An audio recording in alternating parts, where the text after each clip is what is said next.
nice house, a great job, the first college degree in the family. He's balling. His mama is proud. He could have just said, you know what, I'm just going to stay low key. I made it. He wanted more. That's the whole point of ladder climbing, guys. Taking a step every single day to do more. If you don't do it, how do you expect other generations behind us to do it? If you don't do it, how do you expect your kids to do it? It's leadership as well. But he said he wasn't fully prepared to take or to lead a team when I arrived in Ann Arbor from that promotion. My assignments up to that point had been taking care of my supervisors and winning businesses for the company. And I figured my 10 direct reports would get to work making the team look good. I didn't show them the way or give them the support they needed. And at the end of my first full year as a team leader, my team finished dead last out of 30 regional sales teams. The "you're not adding value" conversation with my boss soon followed and was punctuated by the 3 words, "You are fired." Damn! He got fired. You know, I think that's the piece that many of us get scared of. We think that if we get an opportunity to do something and we don't do good, we get fired. That's the end. That's not. That's another opportunity. That's how you should look at it. It's another opportunity for you to look back at it and say, you know what? I built this house. All of a sudden the wind blew and the shit fell down. How do I make sure I build a house with a strong foundation the next time? You should know what you should have to do the next time in order for you to have success. It's no different than when you ride a bike the first time and you fall off. You figure out what you need to do in order for you to ride that bike without falling off. Same thing within your career. Don't be afraid to ride the bike. Some people don't even want to get on the bike. They see the bike and be like, nah, I'm not doing that. I'm comfortable walking. Well, if the bike's going to get you there an hour early, why not ride the bike? You're too scared. So guys, ride the bike. If you fall off, pick yourself up. Figure out how to do it. Get a coach. Book a black ice session. Find a mentor. Go talk to your neighbor across the street of how to ride that bike. There's people out there who've done it before. It's your responsibility to find out who's done it, and it's your responsibility to find out how you can do it. So let's continue on. I didn't show them the way or give them the support they needed, and at the end of the day, the first full year as a team leader, my team finished dead last. So you think about it. If you are a person and you are somewhat of an individual contributor, you know, getting results, lone wolf, and then you're tossed into a management role, that's typically what happens, guys. And I'll tell you this right now.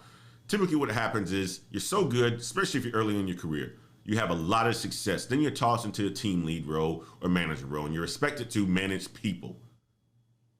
Your first management role, more than likely, is going to be terrible. I experienced the exact same thing. I didn't get fired. But I had some very tough conversations.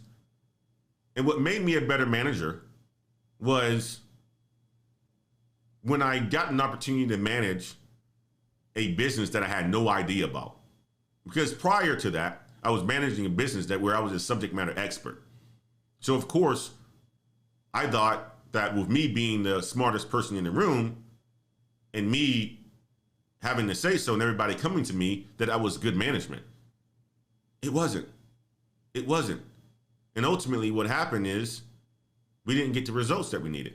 It wasn't until I was taken off that product, put into another area where I can then focus on individuals, grooming them, giving them what they need.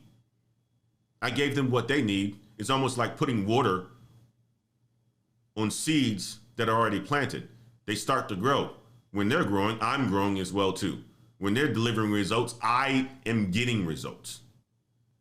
When you go into management, especially for the first time, and many of you want to get into management, I think it's fantastic. However, don't think it's not going to be a challenge. And one of the ways that you can avoid some of these pitfalls is by listening to stories like this, or talking to me, talking to people who've done it. talking to people who've done it. After what I felt like a gut punch, another black executive at the company took an interest in my growth. While I was still reeling, Darnell Martin, a high-ranking black executive in a different division of the company, learned what had happened and reached out to say, I got you. Right? That's another reason why you want to be likable as well, too, guys. Another reason you want to be likable, because there are going to be times when you fall on your face. There's going to be times where you experience some trauma. There's going to be times where you experience some things like, we went through this week. You want people to reach out and say, you know what, I got you. You want people to reach out and say, you know what, I got you. Surround yourself with good people, and you're going to find out that they're going to invest in you, even if they don't know you. They're going to say, I got you. They're going to say, I got you. And that's what happened to him. He hired me for a temporary position where I watched and learned as he was my boss, modeled servant leadership, rather than run away from an employee who lacked skills. They saw my desire to succeed and knew I could thrive by mirroring their approach. I was hooked after watching my new mentors and knew that I wanted to pursue leadership roles. So if you understand how humans learn, the majority of the time we learn by other people's behaviors or from other people's behaviors. We learn from other people's behaviors. You guys seeing me showing up on a Saturday every single weekend, you're saying, holy shit, even when Antoine and his family are experiencing things like his daughter having surgery or his father-in-law passing during the week, there's reasons why more than likely people just don't show up. There's reasons for it. But me showing up every single Saturday, dedicating myself to this, to you, it's an example. You learn from those behaviors. And for us, when we're around people that are doing some remarkable things, we learn from their behaviors. And not only did this gentleman see him and say, you know what?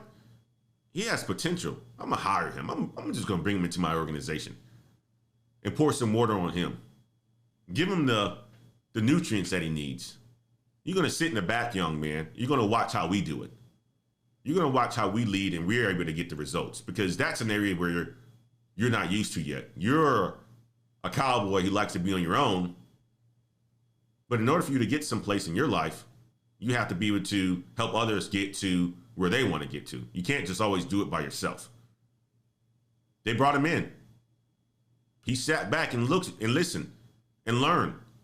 Not long after Martin helped me get my career back on track, a headhunter approached me about a job at Pepsi.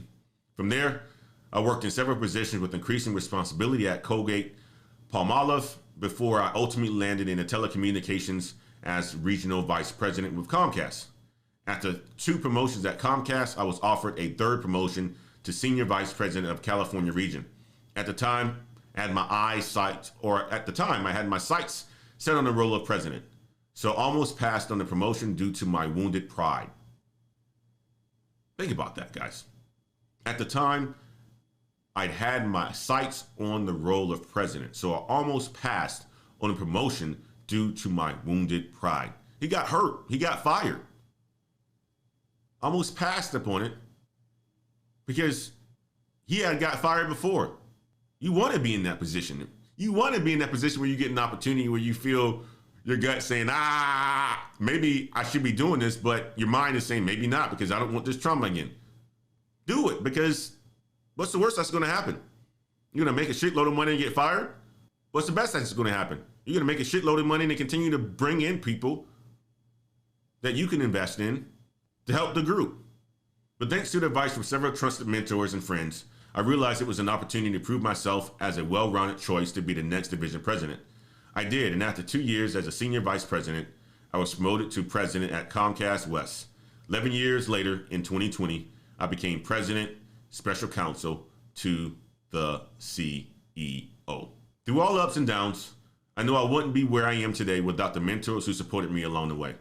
Rather than giving into circumstances or setbacks, my mentors taught me to look at every challenge as an opportunity to improve myself and to build the career I wanted. It wasn't always easy, but it was always worth it. I want you guys to remember this piece of it that he said, because this is important. And I said this in one of my videos earlier this week. You are responsible for the money that you make. You are responsible for your career. And until you take responsibility and accountability for your career, you're not going to get the money that you want to ultimately make. It's you. You are responsible for it. If you don't have a direction, it's your responsibility. If you can't commit, that's your responsibility. Work with people that can help you provide some vision. Or work with people that can help provide you some vision, some clarity. And it all comes back down to people. People. But one thing that I want you guys to remember that he said was, rather than giving into circumstances or setbacks, my mentors taught me to look at every challenge as an opportunity to improve myself and build the career that I wanted. What kind of career is it that you wanted? What kind of life it is that you wanted? Or what kind of life is it that you want? What kind of career is it that you want? Many of us want 6 figures. We don't know anybody who makes 6 figures. Talk to people who make 6 figures. Many of us want $500,000. We don't know anybody who makes $500,000. Talk to people who make $500,000. It's important. It's important. It's important. I wanted to touch on that one, guys. Mentorship is very important. And I just found this article very fascinating because of the fact that how I was on the boat yesterday and I had some of my ladder climbers with me, and just the exposure that they were able to see. And not only that, I was able to take on a lot of information from them as well too, right? As mentees, right? I learned from them as well too, because they're smarter. They have more knowledge in certain areas than I do. So it's a role reversal. Sometimes I'm the mentee. So surround yourself with people that are on the path. Make sure that you have mentors and coaches and you invest in them and they will invest into you. First article for the day. I know it's a bit long, which probably will cause me to shorten a bit of this today, but that's okay.